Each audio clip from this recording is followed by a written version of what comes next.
Hello, everybody. How's everybody doing today? Haven't been outside today, so I know it's hot already. But I looked at the heat index. It said it feels like it's 105 out there. So I want everybody to be safe out there. Make sure you stay well hydrated. You're drinking plenty of water, and if not water, make sure you make a wise choice. Don't get sodas. Them things are not good for you. They are cause excess weight gain. They're also damaging to your liver and so forth. So just kind of stick to if you get an energy drink, make sure it's something that's low sugar and low carbs and all that good stuff. But I came on today because this is my passion. My passion is to love each and every one of you. My passion is to become a speaker. My passion is to become a life coach. I want to help people, so this is my goal, and I'm going to try to make more content so that people can be getting the message that I'm trying to share with each and every one of you. So I like to refer to things that actually happen in my life in order to reference these ideas. But I overheard a conversation on social media where a guy, well, it's actually not a conversation, but it was a video where this man had went into his job, and he went in there and he cursed everybody out, and then he left, and everybody was on his team like, good for you, good for you. And to me, I seen all the damage that this man created in doing that. So that's the point I'm going to try to elaborate on. Okay, I'm not saying that you should go out in this world and you should take anybody's crap, any type of abuse, whether it be racial abuse, physical abuse, verbal abuse. You don't have to take that. You don't. I'm not saying that you should just bow down and let people stomp all over you. What I'm saying is that you can't fix anybody on this planet. You can't. You cannot change. You can influence people and make them want to change for themselves, but you cannot take and change anybody. They have to want this for themselves. It's all about their journey. Your journey is separate. Sometimes we interact with each other for different reasons, but we all have our own separate journeys. Sometimes we just happen to be going the same direction as everyone else. So, and that being said, is that I explained that it was not them that he should have worried about, him going there and saying that stuff. Yeah, they thought about that. Yeah, they did. But here's the problem with all that. He planted those seeds in his garden because he spoke it. He had feeling. He was justifying himself. He felt that they deserved it. He was getting, giving them a piece of his mind. Plus, he was quitting. So, in that being said, he thought that he was the winner and everybody was cheering him on. But here's the problem with that. He planted a whole bunch of weeds and a few trees with the statements he was saying, because he was calling the men out their name. He was accusing them of racism, and they might have been racist. I do not know. Accusing them of racism and all that stuff. Okay, so he planted trees. But the only thing them trees are going to do is that they're going to provide him some shade, temporary shade. And he planted some weeds, because all those hurtful words and things that he did were weeds that were grown in his own garden. He took his garden with him. He did not leave that garden there. He might have planted seeds in their gardens, but depending on the type of people that they are, it may not affect them, because if it's not their truth and you're telling them things that they don't believe in and it's not part of their blueprint, then guess what happens? Those seeds do not take root. They are blown in the wind. The birds come and eat them.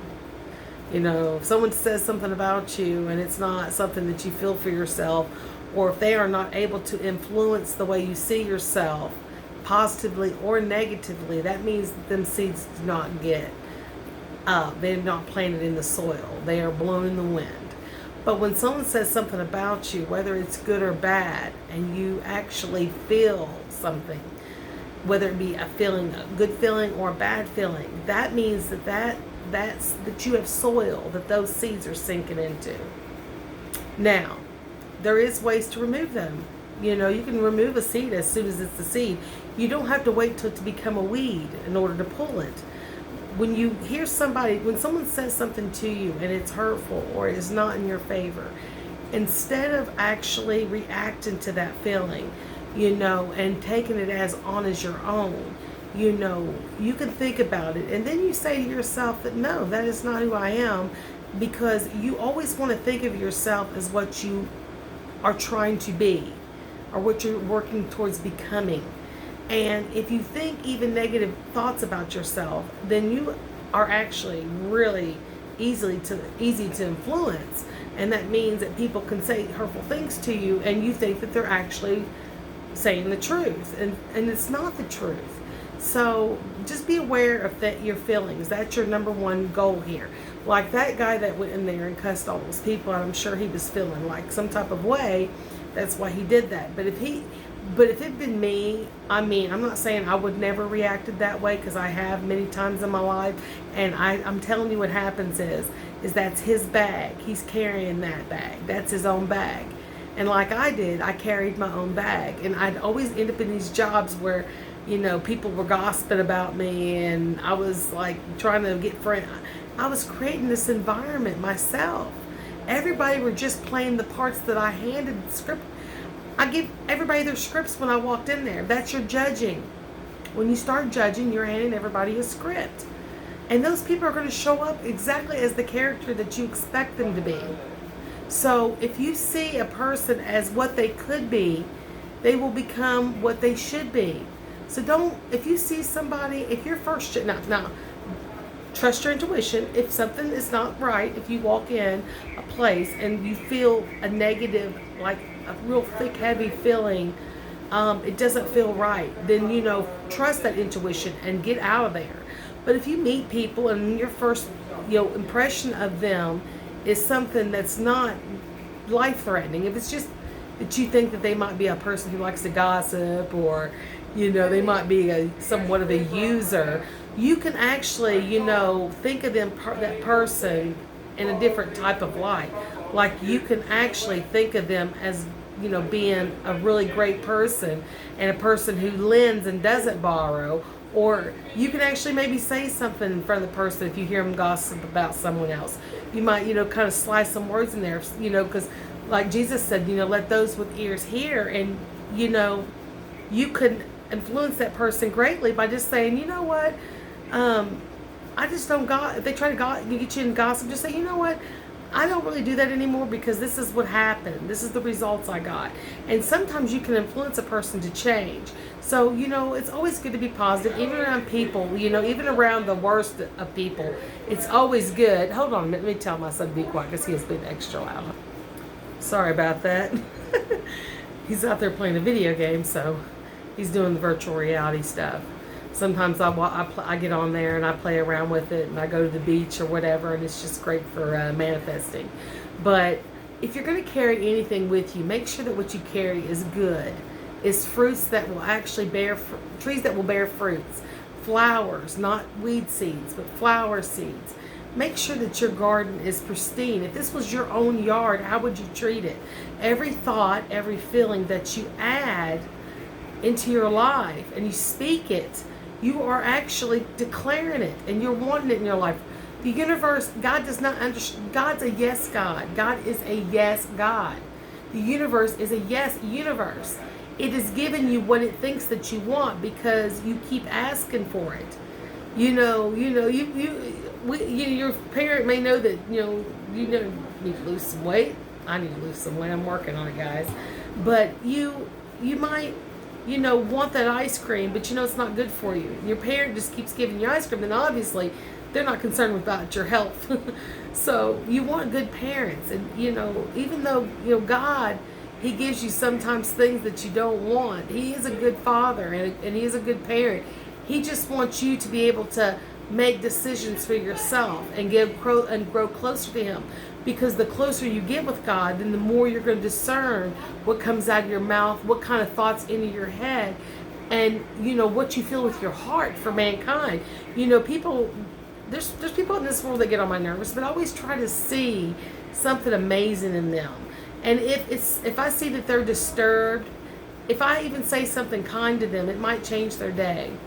So I just want people to be, everybody to realize that, yeah, we are human. Yes. Just like the lady stated in the comment about the gentleman that went into his job and cursed everybody out, he had a right to his feelings. Yes, he has a right to everything. He does.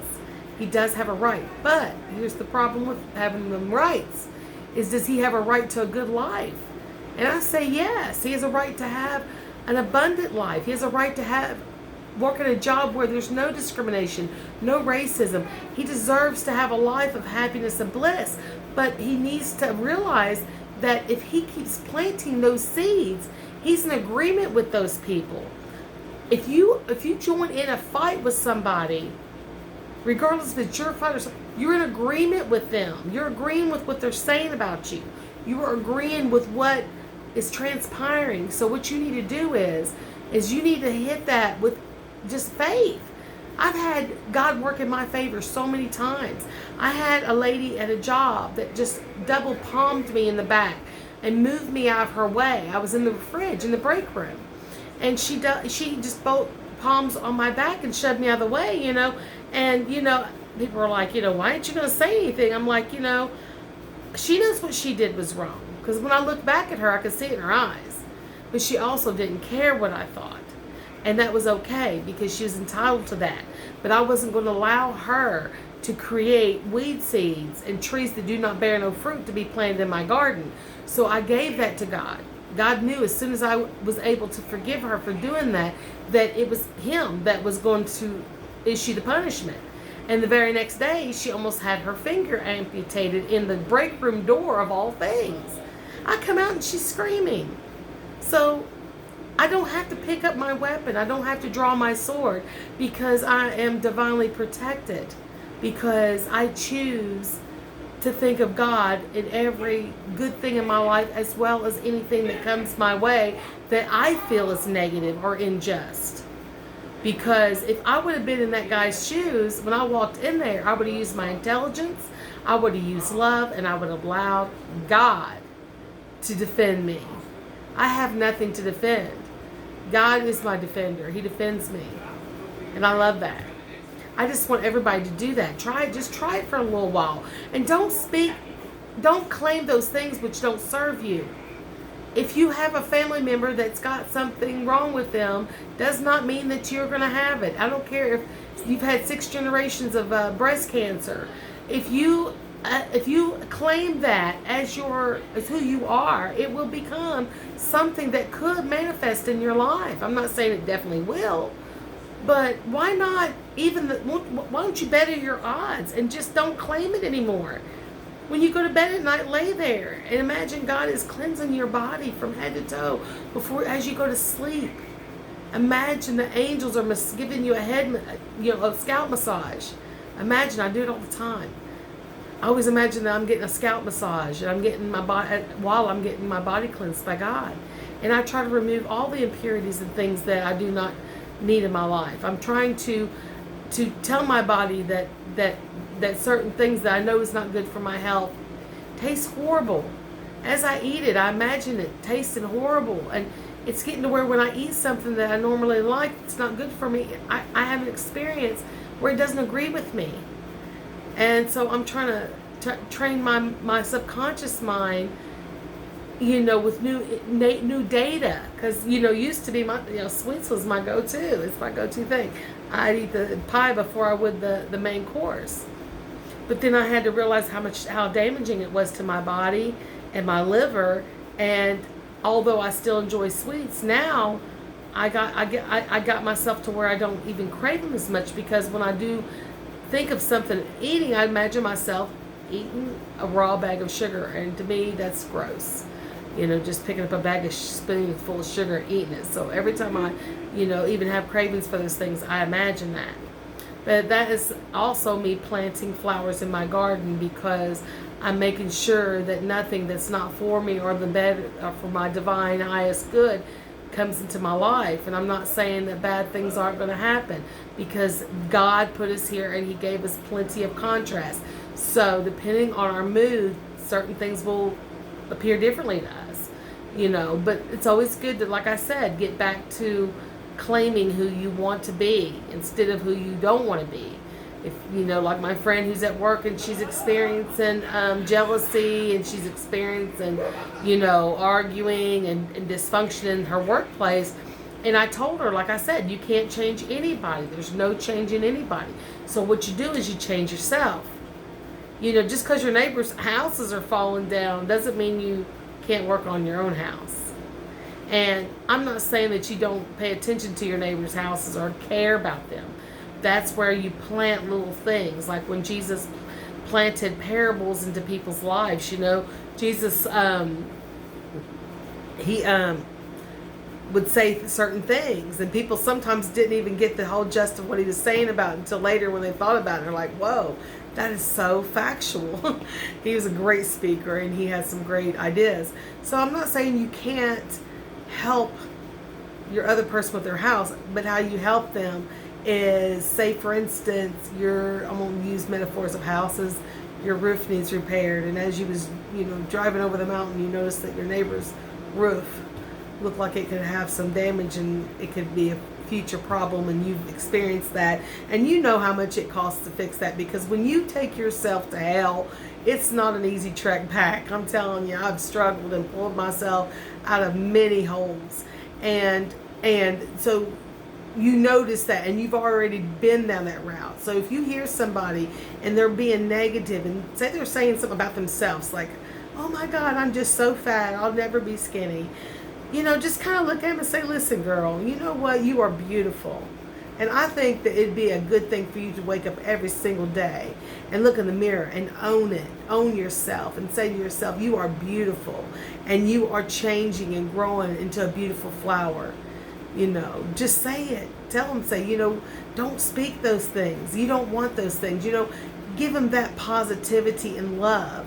And then they'll start maybe paying attention to what they're saying about themselves, and you'll start noticing a change in them. That's what I'm talking about when you give your neighbor some advice. Hey, Fred, I know that, I just was driving over the hill, and I know, you got your own thing going on over here, and this is your property, and I have nothing to say.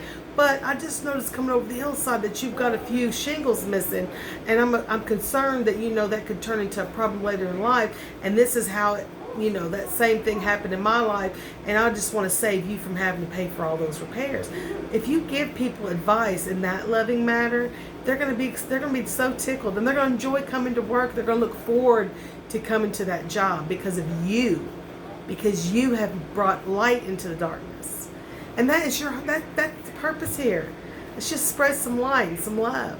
Love everybody. Love them where they're at. I used to judge others. And I don't judge people anymore. At least I try not to judge them. If I'm doing any judging, which I'm working on that, it's in their judgment, in their language when they're online, and they're posting and agreeing with things that are just so sad, and they're limiting beliefs, and they keep people in poverty, and they keep people in feeling unloved, and they keep people from growing in the spirit. And that's what we're supposed to do. The sky's the limit. Don't put a roof on your life. Don't put a roof on your life. Give yourself a lot of growing room in case you want to expand. You might be comfortable where you're at right now, but who says that you may not want to grow past where you're at? And so if you don't have a roof, then you can grow outside of where you're at. And don't worry about it raining. Don't worry about the sun, because God is going to create a homeostasis in your life, and He's going to carry you through that growth, and He's going to protect you, and He's going to make sure you get just the right amount of sun, the right amount of rain, and you are going to be divinely protected through the growth. Just always look to Him with your problems. And the next time you're in a crowd and you maybe hear someone speaking negative, don't come out as an arrogant person, because sometimes I've been known to do that, and I try not to come out that way. I don't mean, I'm a Leo, so I'm aggressive, whenever I'm passionate about anything, with anything, I am very aggressive. So excuse me if sometimes I come off like that, because that's not my intent. I just want people to get this information and have their best life, and live the best life. But don't entertain gossip. Don't talk about yourself. Wake up and give your day a head start by just being grateful for every single thing that you have going on in your life. Love as much as you possibly can. Be understanding to your neighbor. Just know that it's not about you. It's about us as a collective, and don't take things personal. And You know, if someone has a bad day, even if you're positive and they still continue to have a bad day, then realize that, you know, that job might be meant for the angels, and you could just ask the angels to assist them, you know, and take the sunglasses off them so they can see the beauty that God has to give all of us. And I'm hoping that everybody can use this advice and just, you know, realize that, you know, be careful what you speak of, be careful what you watch in the news, be careful what you follow, like, share on Facebook. If something comes off and you feel like you might help another person, hide it from your timeline. Report it. Report the negative stuff. You know, we have enough negativity in our life without it being filtered in through all avenues on TV. And we got TV, we've got, you know, Facebook, we've got Instagram, we've got access to YouTube videos, and with all this knowledge, you know, being ready for us at a push of a button, you know, we need to be sure that we aren't allowing because it's like I said, it's about the collective, not just about us, because we can weed our own garden, but sometimes helping other people weed their garden is very necessary. And that means, you know, if you think that something on Facebook is offensive, you know, take it a step further. Don't just ignore it. Report it. We need to get all these negative videos and these negative stories off of Facebook. We need to remove them off Instagram. We need to remove them off Twitter. We need to be positive. Even about our president, no matter what your political views are, it does not matter. At the end of the day, it does not matter who's the president. If you want some change, the best thing you can do is start with yourself and just be understanding and be loving, because when you vibrate high in a pure essence of love and be a light for others, guess what happens? You change your vibration, and the universe will move things to match. And the more people that are vibrating on that same wavelength, the better we can transform and create this country to be the most beautiful place in existence. We can change it. We have a lot of power, people. We are it. God has given us the power to work in each other's lives. And I hope I can work in yours. And I promise to put more content and be you know, prolific, and be adamant, and be aggressive with these messages, and try to be diverse in my content, and, you know, try not to be repetitive. But in my journey, please, guys, be patient with me. I am a work in progress. I'm doing all this for God. This is my purpose in life. And I just give peace, love, and happiness. And I hope everybody has a beautiful day. And be safe out there.